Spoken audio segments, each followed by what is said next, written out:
Hello friends, स्वागत है आप सभी का इस नई वीडियो में जिसका टॉपिक है बायोलॉजी नीट 2020 एनालिसिस पार्ट 3। तो इसमें हम डिस्कस करेंगे क्वेश्चंस जो नीट 2020 में आए थे और उनका करेक्ट सॉल्यूशन क्या होगा और उसका एक्सप्लेनेशन भी मैं आपको बताऊंगा। तो आइए स्टार्ट करते हैं वहाँ से जहाँ हमने कल इस वीडियो को रोका था, यानी क्वेश्चन नंबर 66 से। इसमें हमसे पूछा गया है which of the following is not an attribute of the population, यानी इसमें से कौन सा पॉपुलेशन का एट्रीब्यूट नहीं है, यानी पॉपुलेशन का कैरेक्टरिस्टिक नहीं है। तो आपको पता है नेटिलिटी यानी बर्थ रेट, मोर्टेलिटी यानी डेथ रेट और सेक्स रेशियो यानी number of females and male, ये तीनों भी पॉपुलेशन के एट्रीब्यूट हैं। तो अगर आप इसको एलिमिनेशन से करेंगे तो इसमें आपको पता है कि स्पीशीज़ इंटरेक्शन ही है एक ऐसा जो पॉपुलेशन का एट्रीब्यूट नहीं है। और वैसे भी अगर आपको पता होगा जो स्पीशीज़ इंटरेक्शन होता है ये एक स्ट्रक्चरल फीचर ऑफ इकोसिस्टम में हम लोग स्टडी करते हैं। तो अगर आपने एनसीईआरटी के लाइंस को अच्छे से स्टडी किया होगा तो आप इजीली इसका आंसर ऑप्शन 3 मार्क करके आ सकते हैं। नेक्स्ट क्वेश्चन में हमसे पूछा गया है select the correct event that occurs during the inspiration process. तो हमें बताना है इसमें से कौन सा प्रोसेस होता है इंस्पिरेशन के दौरान। कॉन्ट्रैक्शन ऑफ द डायफ्राम, तो ये बात सही है क्योंकि जब डायफ्राम कॉन्ट्रैक्ट करता है तो एंटीरियर पोस्टीरियर एक्सिस में volume of thoracic region increase होता है, यानी थोरैसिक चेम्बर का जो वॉल्यूम एंटीरियर पोस्टीरियर एक्सिस है उस एक्सिस में इंक्रीज़ करने के कारण कॉन्ट्रैक्शन ऑफ डायफ्राम ही है।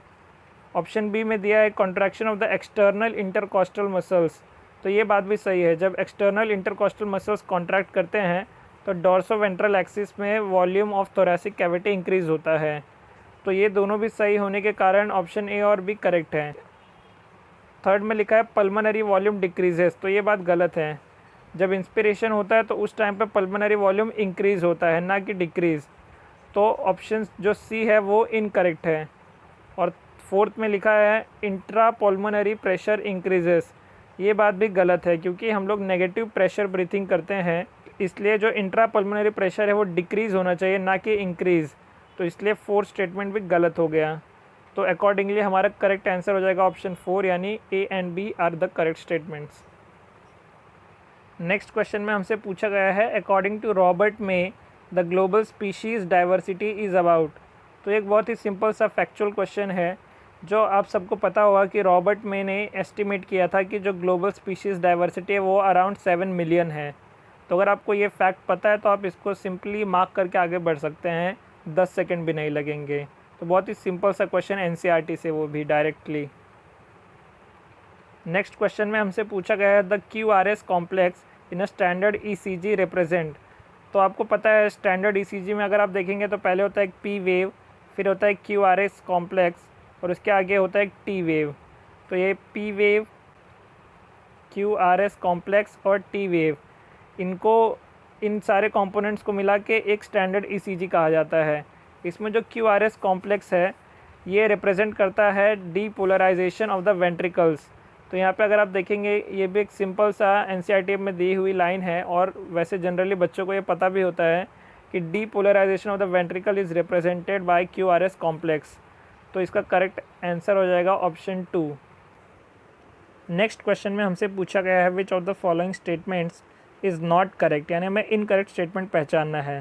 तो फर्स्ट स्टेटमेंट है the pro insulin has an extra peptide called the C peptide. ये बात सही है। अगर आपको इंसुलिन का स्ट्रक्चर पता होगा तो उसमें एक एक्स्ट्रा सी पेप्टाइड होता है जो कि during the maturation of insulin remove कर दिया जाता है। फिर सेकेंड स्टेटमेंट है the functional insulin has A and B chains link together by hydrogen bonds. तो एक गलत बात है क्योंकि यहाँ पे हाइड्रोजन बॉन्ड्स ना होकर डाइसल्फाइड लिंकेजेस होते हैं, यानी एस लिंकेजेस होते हैं। तो इसलिए हमारा जो नॉट करेक्ट स्टेटमेंट हो जाएगा ऑप्शन 2 हो जाएगा, यानी हमारा करेक्ट आंसर ऑप्शन 2 हो जाएगा। बाकी भी हम स्टेटमेंट्स एक बार रिव्यू करके देखेंगे। Genetically engineered insulin is produced by E coli, तो ये बात सही है। इसमें हम रिकॉम्बिनेंट डीएनए टेक्नोलॉजी से जेनेटिकली इंजीनियर्ड इंसुलिन, जिसको हम ह्यूमिलिन भी कहते हैं, वो प्रोड्यूस करते हैं और वो भी ई कोलाई के अंदर रिकॉम्बिनेंट डीएनए के द्वारा।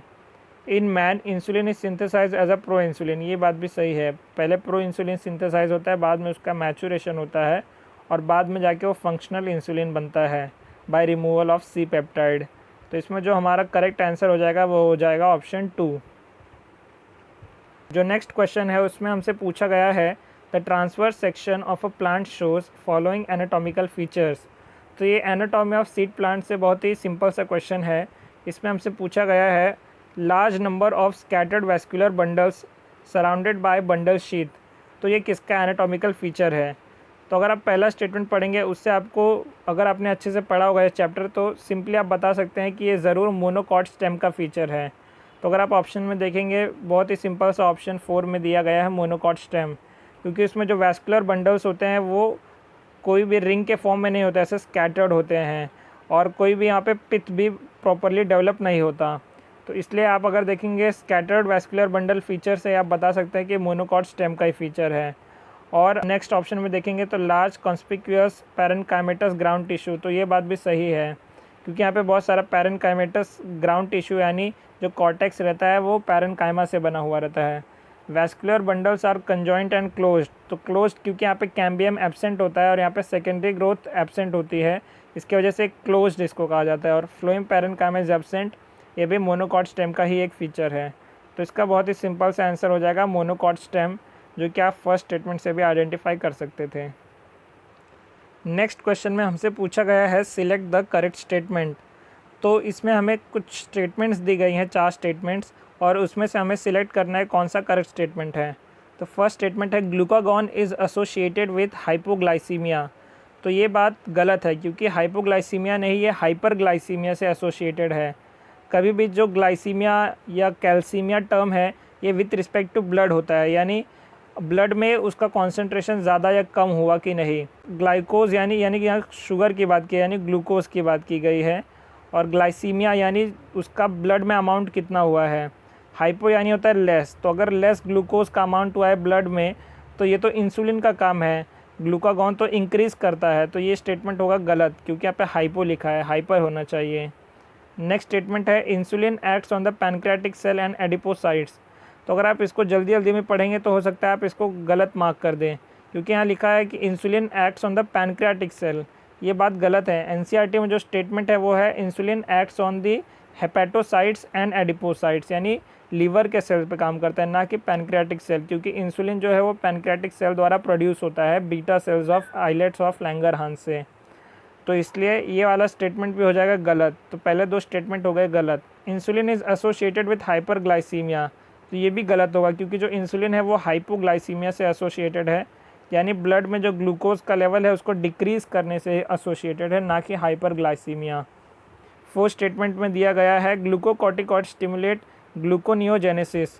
तो ये बात सही है क्योंकि जो ग्लूकोकॉर्टिकॉइड्स होते हैं जैसे कॉर्टिसोल वगैरह, ये क्या करते हैं कि जो भी प्रोटीन या फिर जो फैट्स होते हैं, लिपिड्स होते हैं, उनका ब्रेक डाउन करके उनको ग्लूकोज में कन्वर्ट करते हैं, यानी ग्लूकोनियोजेनेसिस, यानी ग्लूकोज का synthesis by something other than glucose from something new. तो इसलिए इसको कहेंगे ग्लूकोनियोजेनेसिस। तो ये बात सही है क्योंकि जो मेन ग्लूकोकॉर्टिकॉइड है जैसे कॉर्टिसोल वो ग्लूकोनियोजेनेसिस को प्रमोट करता है, इसलिए हमारा इस क्वेश्चन में 4th स्टेटमेंट करेक्ट हो जाएगा और इस क्वेश्चन का करेक्ट आंसर हो जाएगा ऑप्शन 4।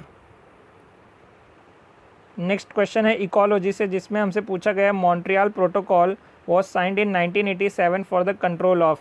तो ये बहुत ही सिंपल सा क्वेश्चन है, बहुत ही रिपीटेड क्वेश्चन भी है।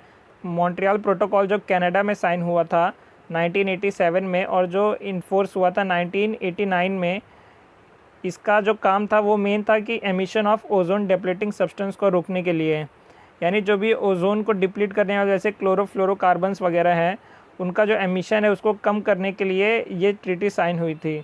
तो इसको आप एज अ फैक्ट याद कर सकते हैं क्योंकि ये क्वेश्चन रिपीट होता रहता है PYQs में भी, तो ये बहुत ही इंपॉर्टेंट क्वेश्चन भी बन जाता है। नेक्स्ट क्वेश्चन बहुत ही सिंपल सा क्वेश्चन एनिमल किंगडम से लिया गया है, ये भी सिंपली NCERT बेस्ड है। इसमें हमें मैच द फॉलोइंग के फॉर्म में क्वेश्चन दिया गया है। तो फर्स्ट ऑप्शन है 6 to 15 pairs of gill slits, ये आपको पता है साइक्लोस्टोमाटा का कैरेक्टरिस्टिक है, यानी ए के आगे ऑप्शन 2 मैच होगा। इसको मैच करते आप देख सकते हैं कि हमारा करेक्ट आंसर हो जाएगा ऑप्शन 4। फिर भी हम बाकी ऑप्शंस को भी एक बार रिव्यू करेंगे। हेट्रोसर्सल कॉडल फिन, हेट्रोसर्सल यानी जो एंड वाला जो टेल होता है वो अनइक्वल होता है, यानी अगर एक पार्ट लॉन्ग है तो दूसरा पार्ट शॉर्ट है, इक्वल नहीं होंगे टेल। जैसे अगर आप शार्क में देखेंगे तो उसका जो टेल लास्ट में एंड में होता है वो हेट्रोसर्सल होता है, तो क्योंकि वो कॉन्ड्राइथिस को बिलोंग करता है तो हेट्रोसर्सल कॉर्डल फिन्स हो जाएंगे कॉन्ड्राइथिस का कैरेक्टर, यानी बी के आगे हो जाएगा 3, तो यहाँ तक भी मैच हो रहा है। एयर ब्लैडर मिलता है ऑस्टियाइथिस में, यानी जो बोनी फिशेस होते हैं, और पॉइजन स्टिंग ट्रिगॉन में मिलता है। ऐसे ही आप याद रख लीजिए इलेक्ट्रिक रे टॉर्पीडो को कहते हैं, इलेक्ट्रिक रे टॉर्पीडो को कहते हैं। तो ये भी एनसीईआरटी में दिया है, हो सकता है ये भी किसी क्वेश्चन के फॉर्म में आ जाए, तो इसलिए आप इसको भी एज एन इन्फॉर्मेशन याद रखिए। नेक्स्ट क्वेश्चन इस पेपर का एक कंट्रोवर्शियल क्वेश्चन है जिसमें हमसे पूछा गया है identify the wrong statement with regard to the restriction enzyme.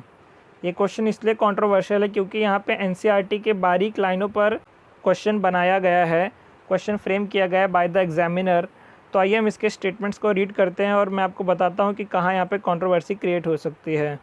First statement में दिया गया है they cut the strand of DNA at palindromic site. तो ये रॉन्ग स्टेटमेंट जैसा लग सकता है क्योंकि एनसीईआरटी में दिया गया है they cut the strand of DNA slightly away from the palindromic site, और यहाँ पे लिखा है एट द पैलिंड्रोमिक साइट, तो ये वाला स्टेटमेंट रॉन्ग हो सकता है। फिर सेकंड में दिया they are useful in genetic engineering, तो ये तो बिल्कुल सच है, तो रॉन्ग हमें पहचानना है, तो ये हो नहीं सकता।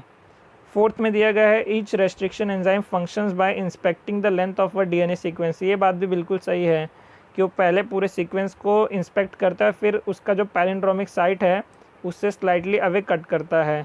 थर्ड स्टेटमेंट में दिया गया है sticky ends can be joined by using DNA ligase. तो ये बात भी सही है, लेकिन कुछ लोगों का मानना है कि हमें रेस्ट्रिक्शन एंजाइम से रिलेटेड क्वेश्चन में पूछा गया है और स्टिकी एंड से रिलेटेड यानी डीएनए लाइगेज से रिलेटेड तो कोई ऑप्शन नहीं होना चाहिए इसमें, तो इसलिए बहुत लोग इसका रॉन्ग स्टेटमेंट ऑप्शन 3 दे रहे हैं। लेकिन मेरे अनुसार इसका जो करेक्ट आंसर होना चाहिए वो ऑप्शन 1 होना चाहिए। हम एनटीए के क्लैरिफिकेशन के लिए इसका इंतज़ार करेंगे, तब तक के लिए मेरे हिसाब से तो ऑप्शन 1 ही करेक्ट होगा, क्योंकि एनसीईआरटी में एज इट इज़ लाइन अगर उन्होंने कोट किया तो यहाँ पर लिखा है कि they cut the strand of DNA slightly away from the palindromic sequence, तो इसलिए हो सकता है कि वो फर्स्ट के साथ में जाए, लेकिन अगर उनका ऑप्शन फर्स्ट नहीं हुआ तो पक्के से थर्ड तो होगा ही। तो ये थे आज के 10 क्वेश्चंस। ज़रूर बताइए कमेंट सेक्शन में कि आपको कैसा लगा मेरा एफ़र्ट, और अगर आपको और ऐसे वीडियोस चाहिए तो इस चैनल को सब्सक्राइब करे रखिए और अपने फ्रेंड्स के साथ में इसको ज़रूर शेयर करिए ताकि उनको भी इससे बहुत ही फ़ायदा हो। Till then keep studying and keep doing hard work. Thank you.